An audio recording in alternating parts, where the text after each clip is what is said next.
Good afternoon, and welcome to the Wednesday afternoon conference call with Trusts Unlimited. This is Jim George speaking. I'm the non-attorney spokesman and facilitator for Trusts Unlimited, and I'd like to thank all of you for taking the time to listen to this call. Today is June 12th, 2024.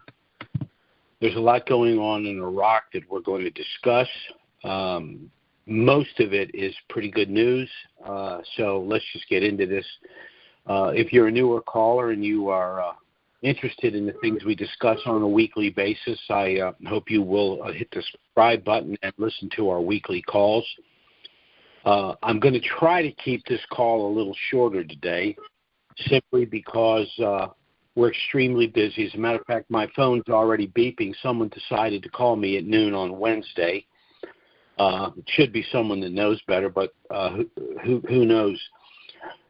Over the course of the last 15 years, there have been times when people thought that the reinstatement of the Iraqi dinar was imminent, and in those occasions, we were receiving as many as 50 contacts a day for information.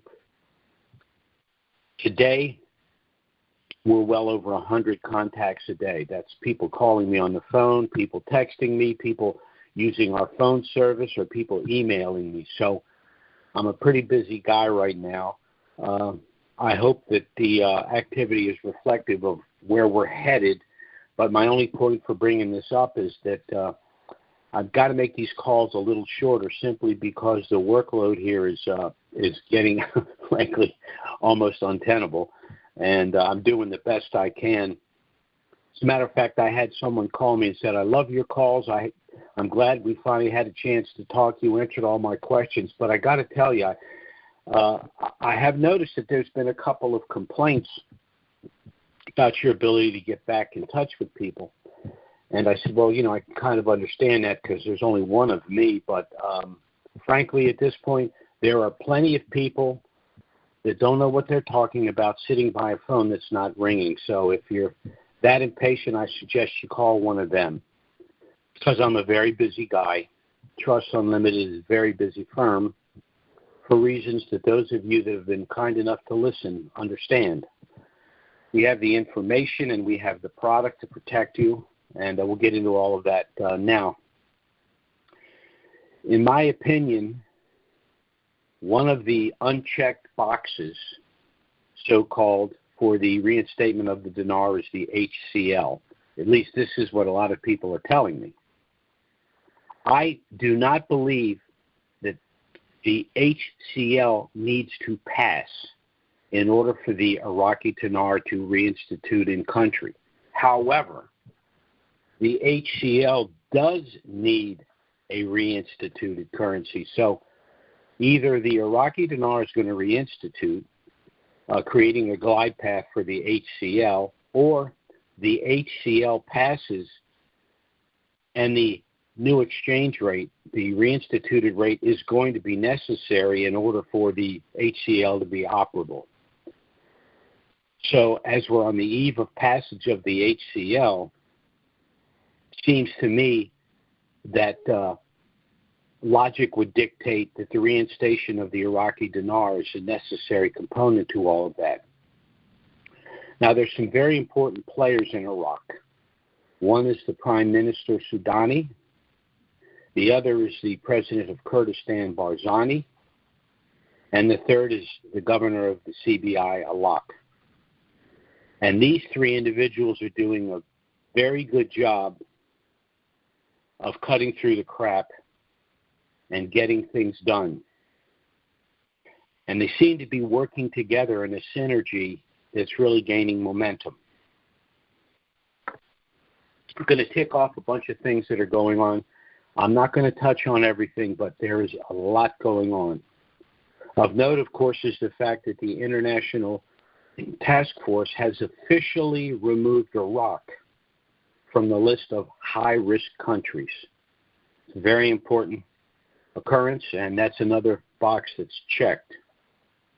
I mentioned, of course, Prime Minister Soudani. He's been very involved lately in a lot of venues but I've been noting some of the comments that he's been making. And the Iraqi government has been very good in the past of making innocuous statements that you're not quite sure what they mean. But of late, Soudani's comments cannot be misconstrued. He says, for example, that he has provided a safe investment environment for the financial markets and for global banking. He said this year's citizen will witness a significant increase in the change of their exchange rate. And he also said that the IQD is stronger than the USD. He didn't say will be. He says is. Present perfect. And I've stated repeatedly on calls in the last few months that as far as I'm concerned, this thing is already done. We're not aware of it. It's not official, but it's done. Iraq is actively working on their infrastructure. They've negotiated many international contracts to rebuild their infrastructure, their electric grid, water systems, road systems, new cities, all of that. I believe all of that's been done with an undisclosed memorandum of understanding, allowing these purveyors to know that the Iraqi dinar will be revaluing and that they've either been given a rate or a parameter of where the rates are going to fall. Then there are the central banks that have executed currency swaps with the Iraqi dinar. You don't execute a currency swap with a currency that you believe is going to remain in a sanctioned program rate. It makes no sense at all. So these are very significant comments made by Soudani. And if the Iraqi dinar does not reinstitute shortly, then the comments that he's made are lies. They're flat out not true. And does not seem to me that Soudani is that kind of a guy. He seems to be a very straightforward guy. He says what he means what he says. When there's obstacles in the way, he tends to push them out of the way. He's traveling all over the globe, having meetings with individuals. It makes no sense for him to be doing any of this for a little bit of applause. So that's all pointing in the right direction. As I said, Soudani's been traveling the globe, but he doesn't have to go too far to deal with Kurdistan. And Barzani is another of these three individuals that's very important to what's going on, because Kurdistan and Baghdad need to come to an understanding on a number of things, including the HCL. And Soudani and Barzani have had a rather important meeting to discuss the implementation of the HCL law. They've also said that they anticipate complete passage. And once again, the HCL is not operable without a new rate. The HCL is not operable with the sanctioned program rate. So when they say A equals B and B equals C, we know that passage of the HCL necessarily constitutes the reinstitution of the Iraqi dinar. We also know that the 2024 budget was passed and went to the Gazette on June 9th, where it will reside for the next 15 days before it's official. Now, some individuals say, well, if the dinar does not reinstitute by June 24th after the budget has been in the Gazette for 15 days, then we're locked into the rate of 13.10. I guess one could conclude that that's a possibility, but I don't believe that that's going to be the case. If you look at all of the past budgets that have passed, during all that period of time, we saw the Iraqi dinar fluctuate anywhere from 900 to 1,600 dinars against the U.S. dollar. So the rate can and has changed on multiple occasions after a budget is passed.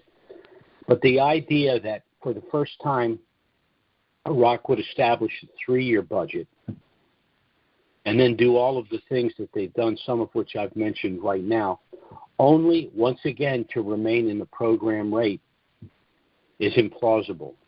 Iraq is a failed nation state without a global currency based on the contracts that they've signed and the 3-year budget that is in force. There is one different thing in this budget as well. Embedded in this budget is a specific mechanism to allow for the adjustment of the rate. Now, that wasn't in previous budgets, and we did see change in rates. The difference here is this mechanism is going to allow, in my opinion, an adjustment of the rate from a sanctioned program rate to a reinstituted rate that we will see on the Forex. That's dramatic, and that's another box that's been checked. And Iraq, by the way, has fulfilled all of the requirements necessary to become a member of the World Trade Organization, and ascension into that organization is already in progress. Now, and this is another point of confusion, does the Iraqi dinar need to reinstitute in order to join the World Trade Organization? The answer is no. The best example I can give of that is Vietnam. Vietnam's been a member of the World Trade Organization since 2006, and they remain the dong remains in a sanctioned program rate. So how is it that Vietnam can be a member of the World Trade Organization and then function for nearly 20 years with a sanctioned program rate? Well, the reason is they were sponsored by China. And all of the trade and activities that they're doing are almost exclusively with China. Now, that's not unlike the arrangement Iran would like to consummate with Iraq, having Iraq be the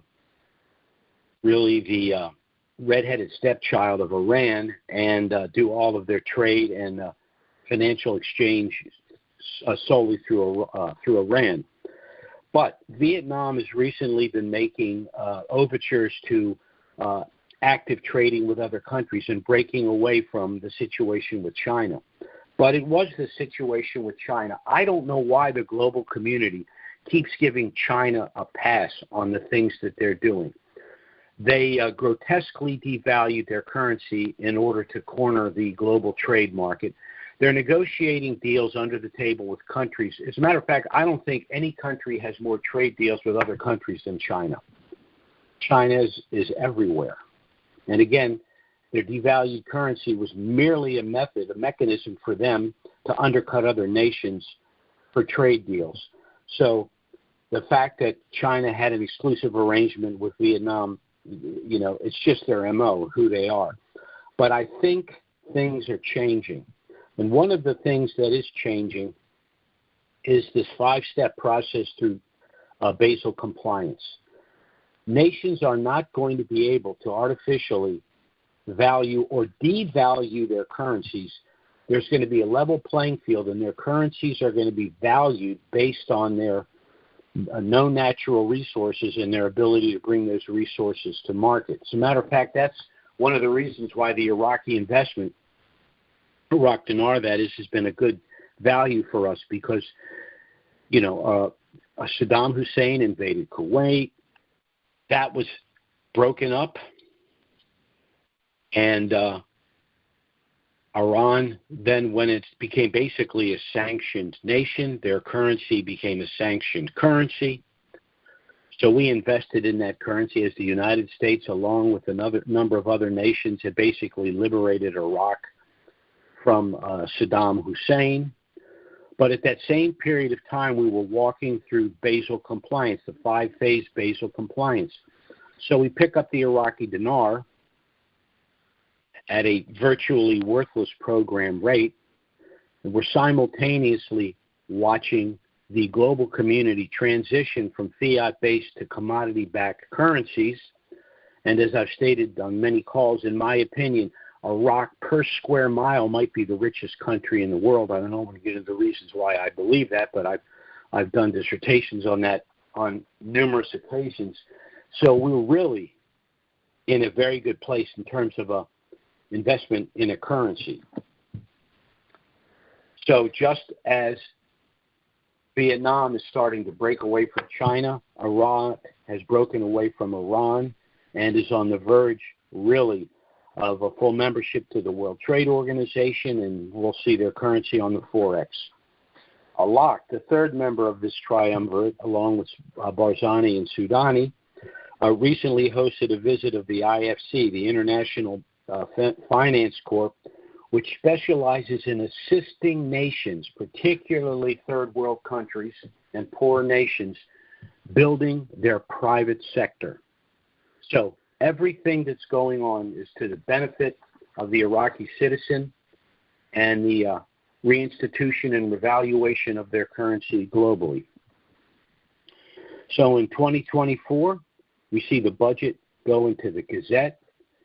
Since then, we've seen articles regarding the imminent passage of the HCL, release of the new category small notes, completion of the monetary reform, and an agreement with the EU working directly with the banking sector in Iraq. The only plausible conclusion from all of this, in my opinion, is absolutely nothing Iraq is currently doing makes any sense whatsoever if the dinar is to remain in a sanctioned program rate. And every nation doing business with them is on a fool's errand if the country remains with a sanctioned program rate. So having said all of that, I'm hopeful that we will see a reinstitution of the currency as early as July. I don't want to see it in June at the end of a quarter. I've discussed this on numerous occasions. But let's say that the currency were to revalue globally in July. Well, as an American citizen, it means a couple of things. First, it means that no taxes on the gain would be due until September 15th, which would allow the currency to appreciate if it goes out it comes in a float, which I'm pretty confident is going to be the case. It also allows us time to compel the IRS to tell us exactly what the tax status of the currency is. I'm sure the IRS wants it to be ordinary income, but there's enough evidence in the code to suggest that the gain from the exchange should be cap gain. And if we see a reinstitution and revaluation in July, that gives us, again, plenty of time to compel the IRS to confirm for us exactly what the tax status is. So that's what I have to share for you today. We continue to move in the right direction. Those of us that have been involved in this literally for decades, it's nothing special. It's just, like we're on a treasure hunt, and this is just another clue. But I see nothing on the horizon that can stop the momentum of what we're all witnessing. And I think we're all going to be in a very, very good place very shortly. Now, the worst case scenario, even from some of the naysayers, the people said, this is never going to happen, it's a pipe dream.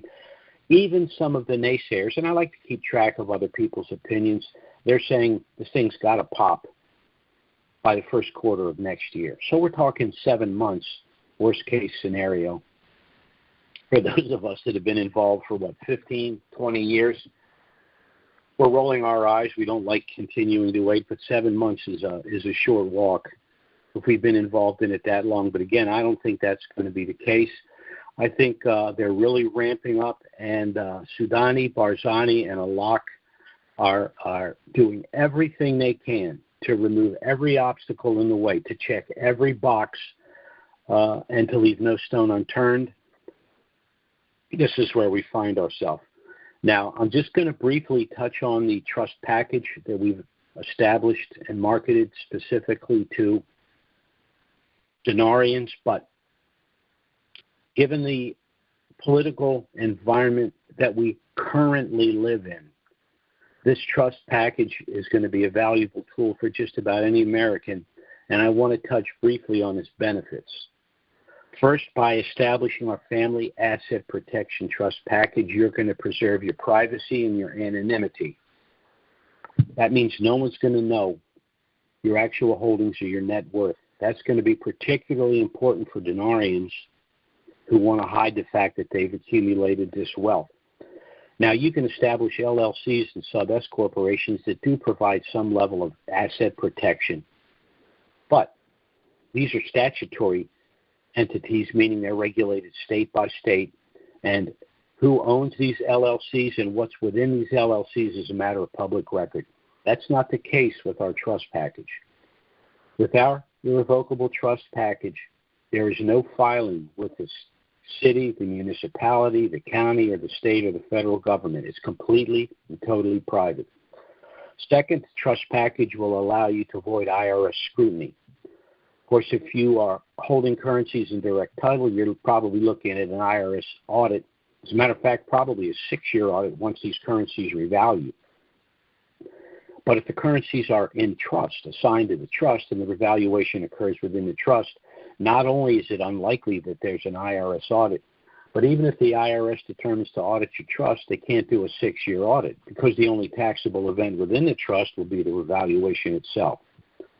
Third, if you plan on doing gifting to family and friends by establishing this trust, we have created a special gift sub-trust within the package, which means you can gift currencies to family and friends pre-RV to avoid the federal gift tax, but this gift trust will allow you to control the post-RV proceeds.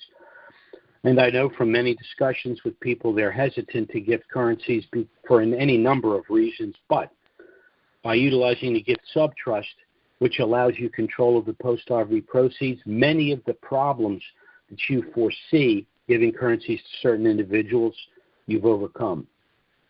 Fourth, this trust package will allow your estate to avoid the cost and delay of probate and the public disclosure involved in probate, and the trust will allow you to avoid the federal estate tax. The federal estate tax can be as much as 65% of your estate in excess of $12 million.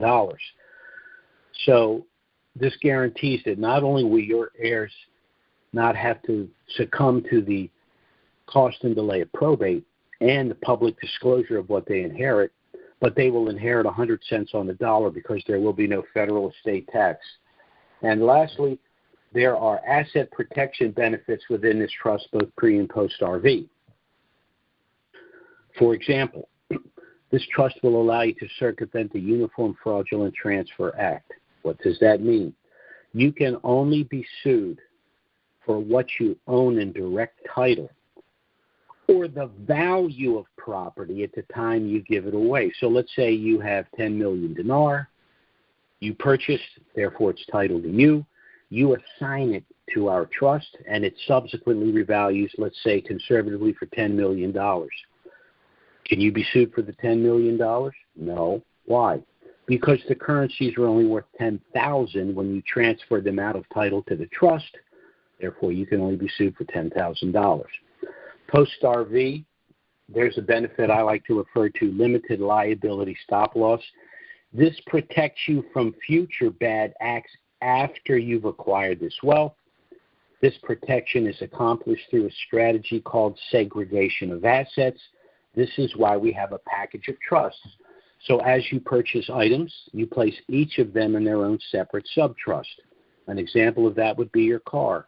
Your car is in a separate sub-trust. If you're in an accident, the only thing at risk would be the car itself, the value of the car, and, of course, whatever is available under your car insurance. Your other assets are safely protected in the other sub-trusts because under the law, those are separate legal entities or persons having nothing whatsoever to do with the accident in question. So all of these benefits are unable to be enjoyed without establishing a family asset protection trust. But even for those of us that aren't denarians, all you have to do is take a glimpse at what the federal government's been attempting to do to us in order to, I'll just give you one example, the central bank digital currency. They created the central bank so they could charge us interest on the money that we use for the exchange of goods and services, even though the Constitution makes it clear that we can establish a people's currency which is devoid of any interest. But by creating a private central bank, federal government through its legislature can borrow as much money as they want to do whatever they want. And of course, what are we looking at now? A $34 trillion deficit, and a bunch of people in Congress who are no smarter than the average person who are now multimillionaires. Well, how is that accomplished on their salaries? It's not. It's accomplished through the Federal Central Bank. But that's not even good enough for them. Now they want to create a digital currency so they can monitor our activities. Now, I would argue that's a violation of our Fourth Amendment right to privacy. Their counter-argument is, oh, no, it's our currency, so we have a right to know what you're doing.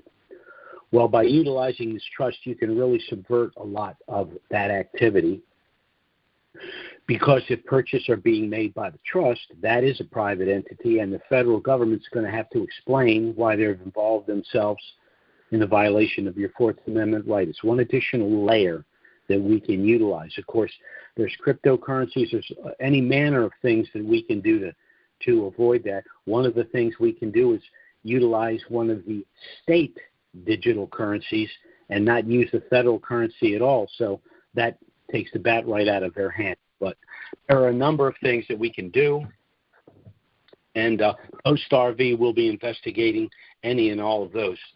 Now, by establishing your family asset protection trust package,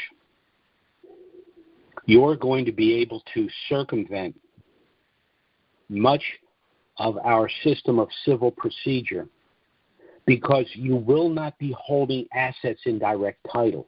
It's when you hold assets in direct title that you can lose control of them or lose them outright. But by establishing your family asset protection trust package, you're going to be able to protect yourself from some of the things that happen to us or members of our family or close friends, things like unexpected divorce, permanent incapacitation, the onset of dementia, premature death and prolonged and complicated probate processes. Then there are investment losses, business losses, and even bankruptcies. The number 2 loss of wealth in the aggregate, courtesy of the information age, is identity theft. But the number 1 loss of personal wealth remains confiscation through civil litigation. Anything you own in direct title can be taken from you. So in point of fact, the only way that you can manage, protect, and control everything at all times and in all circumstances is through the establishment of a package of asset protection trusts, and particularly if you have an asset like these currencies that you anticipate a substantial increase in value. And we at Trusts Unlimited will do everything we can to help you accomplish your personal and financial objectives, both pre- and post-RV, as we understand them. So I am going to go ahead and open the Q&A for a few questions. Before I do, just let me give you a little information about our trust package. I strongly suggest you contact us to get our initial no-obligation package. It does contain everything you need if you wish to proceed with the establishment of your family asset protection trust package, but you're under no obligation to do so. It has a lot of information about us, about the trust, about the currencies. You can review the package. Contact us if you have any questions. We'll be happy to assist you. And if you're ready to proceed, again, everything you need is in the package.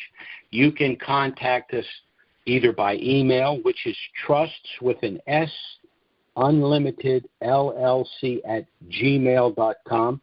That's trusts with an S, unlimited LLC at gmail.com, or our phone service, which is 307-274-4122. That's 307-274-4122. Contact us. We'll get our initial package out to you as quickly as we can. One last time, let me mention, I've probably gotten at least a half a dozen phone calls since I've been on this call. So let me say it again. If you have not heard from me, you will hear from me shortly. I will be on the phone nonstop for as long as it takes to contact everyone. I apologize it's taken this long, but we've been hit with a tsunami of requests, and we're doing the best we can to get back in touch with people. Those of you that know me know when we get on the phone, we end up talking for 15 or 20 minutes on a variety of subjects. Unfortunately, this is much my fault. I can't shut up, but I enjoy talking with you and sharing information and experiences and the like. But I will be on the phone, contacting as many people as I can as quickly as I can. So let's go ahead and go to our calls. Our first call today is area code 347. That's 347. Go ahead. Yes, Praveen from New York. Will the November elections affect the RV? Will the what? Will the November elections affect the RV? No, I don't think so, although there is some scuttlebutt that they want to wait till after the November election. I don't think that's the case from the perspective of Iraq. My concern is that if the revaluation happens while Biden is in office and that money comes in, of course, he's going to trot out there and split his pants taking a bow for something he had absolutely nothing to do with. My concern is their attempt to spend a lot of that money rather than reduce the deficit. But I think Iraq's on its own glide path, and I don't think our elections have anything to do with their decision. Okay? Okay, thank you. Certainly. Our next caller is area code 615. That's 615. Go ahead. Quick question, Jim. Who or what is the HCL? That's the hydrocarbon law. And the most important component in the hydrocarbon law is the fact that the Iraqi citizens will receive a stipend from the profits made from the sale of petroleum. But in order for the hydrocarbon law to be operative, they need the new exchange rate. So that doesn't mean they need the exchange rate before the HCL. It means that the HCL were to pass, it's not operable without the new exchange rate. Got it. Thank you. Certainly. Bye-bye now. Our next caller is area code 301. That's 301. Go ahead. Hi, Jim. It's Larry from Maryland. Yes, sir. You mentioned June, July. If it does revalue, and if you think it would revalue in June, when are we due to pay taxes? July 15th. And I'll tell you, here's another one. Here's another one that's really scary. The thing revalues on June 20. I'm just making up a scenario. June 28th. You get to the bank on July 2nd and you do your exchange. The bank won't have the money available for 10 days, 12 days, 15, 20 days. They're going to try to pull some crap. And you say, well, you don't understand. I got to pay taxes. The IRS hasn't told us what the tax status is, so I've got to pay the ordinary income tax and file for a refund, citing certain sections of the code, which we'll make available on our website. Well, the bank doesn't want to release the money. We say, you don't understand. The IRS is going to take it all from me. We don't want to be in that situation. If we're there, we're going to have to deal with it. I know what I would do. If I went to the bank and they told me, well, your money's not going to be available till July 20th, and I've got to pay taxes on July 15th, I say, well, I'll be suing you till Christ returns if my money's not available to pay my taxes. But that's just me. I mean, if it's cash, isn't it not cash? How can they not have it be available? Okay. The bank may try to put a 10 or 20-day hold on the money as part of the. They'll say, well, we'll give you this rate, but this is, well, that's why when you go in there to negotiate, one of the things you say is, no, you're not putting a hold on my money. You're not doing it. Okay. I'll just go to the bank across the street. I'll take less money, but you're not putting a hold on my money. And we'll get into the negotiation with the banks, but they're going to do everything they can to maintain as much control. They want the float. They don't care. The banking. If you understand fractional banking, you understand that money. Every dollar in that bank, they can lend out 10. So to them, that's much more money to them than it is for you. But you have to make it clear. You just got to go full Jed Clampett on them, or just not say, I'm not doing the deal till we understand that. When's my money going to be? That's part of the upfront negotiation. Is when's my money available? Okay. Okay. Thank you. Certainly. All right. Bye-bye now. Well, we got another 301 area code. Hello? Jim, so Yes. when you say the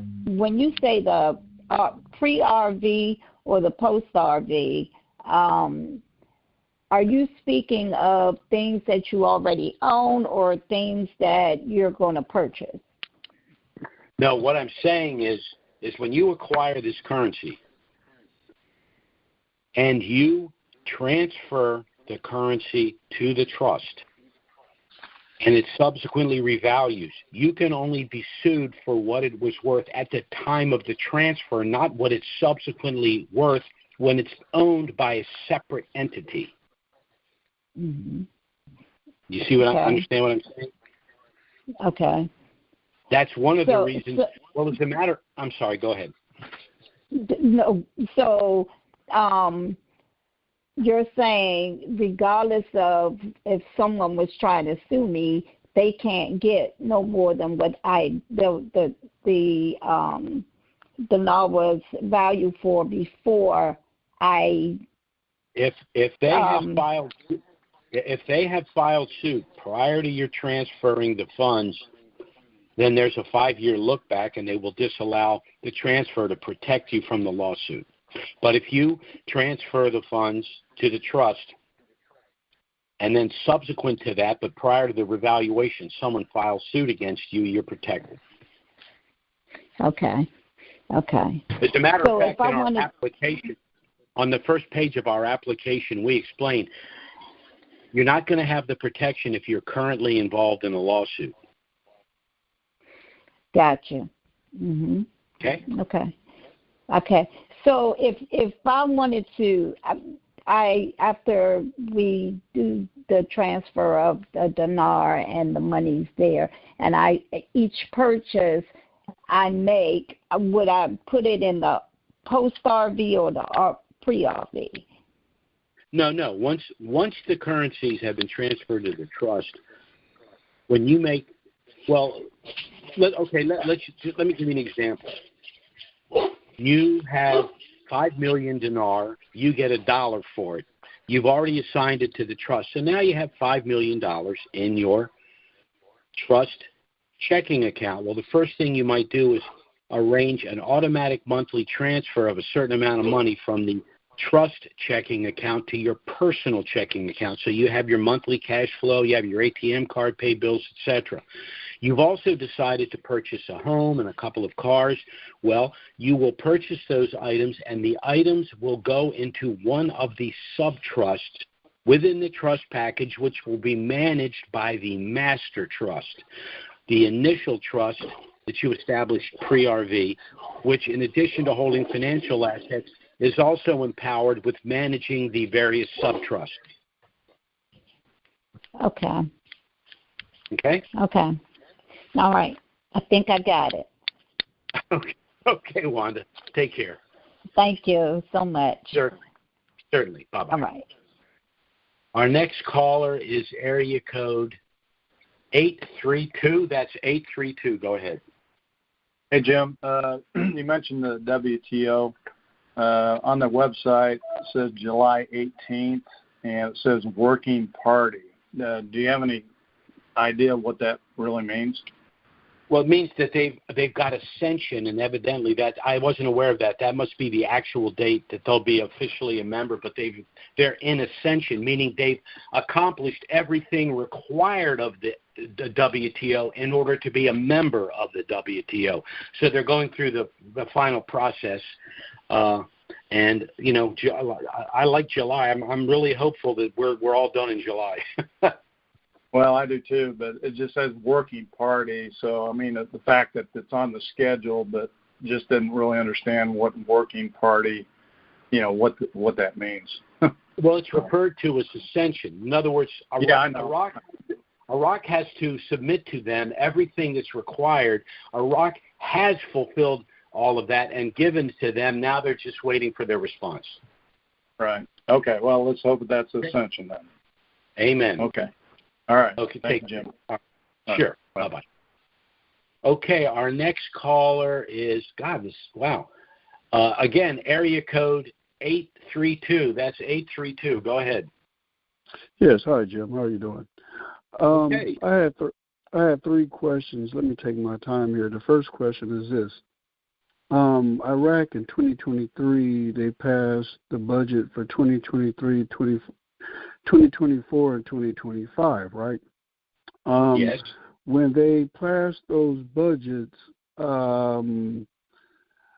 it was at the fixed rate of 1,300. So being it at the 1,300 fixed rate, do Iraq have to wait until another Iraq fiscal year period to change the rate from 1,300 fixed rate to a international rate? No, in my opinion, the revenues and the expenditures are a snapshot. For example, I don't know offhand what the price of oil. Let's say the price of oil right now is $65. Let's say the price of oil goes up to $80. Does that mean that the budget of Iraq does not have higher revenues than were in the initial budget? No. And as I stated before, the Iraqi dinar fluctuated in value after passing multiple budgets in the past, and there is a mechanism within the budget to adjust it. So there, I see no way that the reinstitution of the Iraqi dinar and revaluation globally is going to be hamstrung by the fact that they passed a budget, nor do I see the budget locked into a 1310 rate if they reinstitute their currency. That makes no sense mathematically at all. They had to pass a budget. They had to do something, and they did what they could with what they had. But as I said, revenues and expenditures can change, and the budgets have to accommodate for it. Okay. And my second question is this. What is the difference of the 1310 fixed rate than what I see on Forex Live? Like right now, Forex Live is saying 398. Right.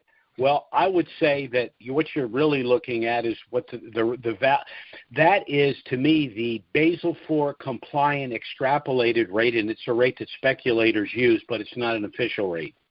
But it's a very good indicator of what. Okay. But it's a very good rate of what we can expect in the near future. Okay. And my last question is this.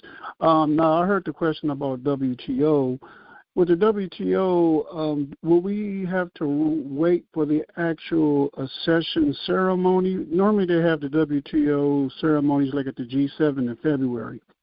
Will we have to wait for that till they have their official ceremony session at the WTO? If that were the case, they're dumber than a bag of hammers. There's no way they're going to wait. There's no way they're going to wait around so they can slap each other on the back and say, hell yeah. I mean, if I got to wait another 7 months to go to the bank and exchange these damn currencies, I'm going to hit something. All right? That ain't happening. That ain't happening. Okay. All right. Well, I mean, I was just saying, in regards for them, Iraq, via to have all information submitted, which I heard you said they already have submitted all those things to them, but I'm saying that Iraq waiting for the WTO to respond to them and saying, okay, now it's official. We went through everything with a fine comb, and hey, we're going to go ahead and have a ceremony. Let's have a celebration, and all the fireworks start. And I'm not talking about like the fireworks on the 4th of July. I'm talking about economic fireworks.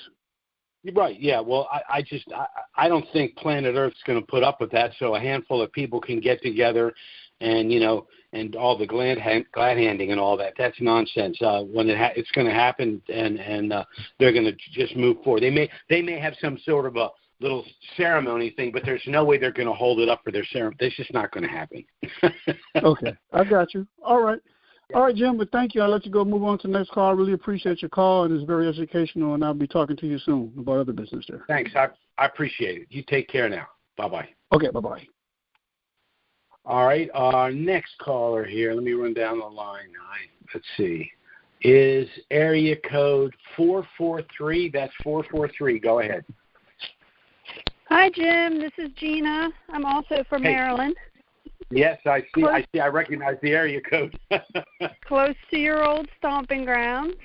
Yep, that's right. So my question is, I do not want this to happen before July, but is this a scenario where you can file for an extension like you do when you normally do your income taxes every year? If you're going to not make, April 15th, you can file for an extension.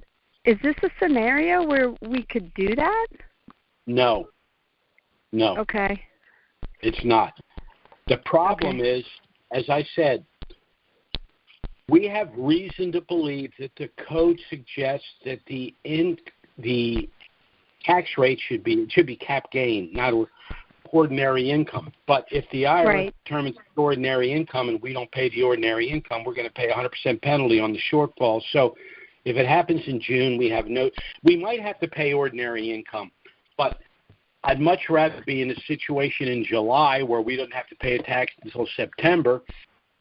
And not only can we try to get them to we'll have plenty of time to make them let us know in writing what the tax is, but we could also challenge it. It'll give us time to say, wait a minute, according to Section 643A and B of the Internal Revenue Code, publication 525, et cetera, it refers to it as cap gain. Why are you calling it ordinary income? We might get lucky.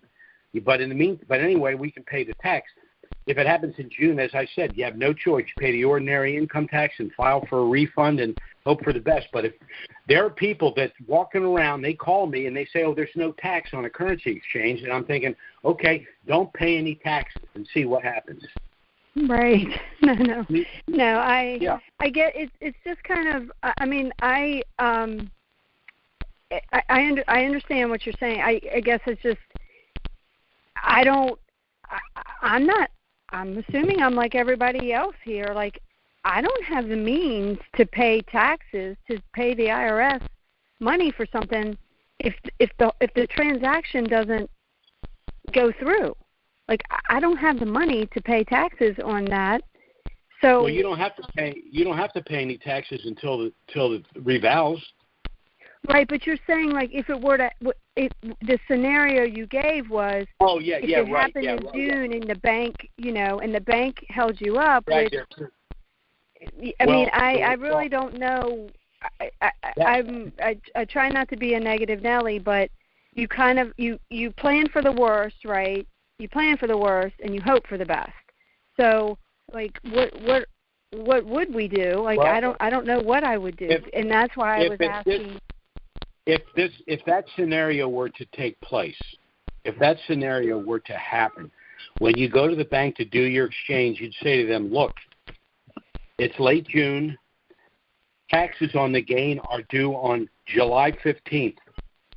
We have nothing to discuss if you can't guarantee me in writing today when we do my exchange that my money will be available to pay an ordinary income tax. You're going to have to play hardball with these people because they really don't care. Well, they're not going to understand. I'm sure they're not even going to understand. I mean, depending on what level of person you're dealing with there. They understand taxes. No, they understand taxes and they understand dates.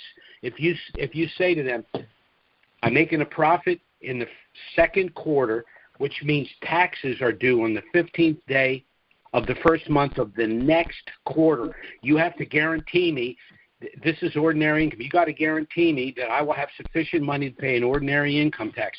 And if they say we can't guarantee you, you say goodbye. You can't deal with them if they're going to tell you we're going to drag our feet. We're not going to make sure that you have the money to pay your taxes, even though you realize the gain in June, and your money is in our bank in June, and you don't have enough money to pay a tax on July 15th, we're done. Yeah. Yeah. All right. I mean, I just, that, quite frankly, that's, that whole aspect of it is the most anxiety triggering thing for me in this all. It's like, every time we get to this point, I'm like, let's just wait. Let's just wait till the next quarter because I just don't know what kind of. I've waited this long.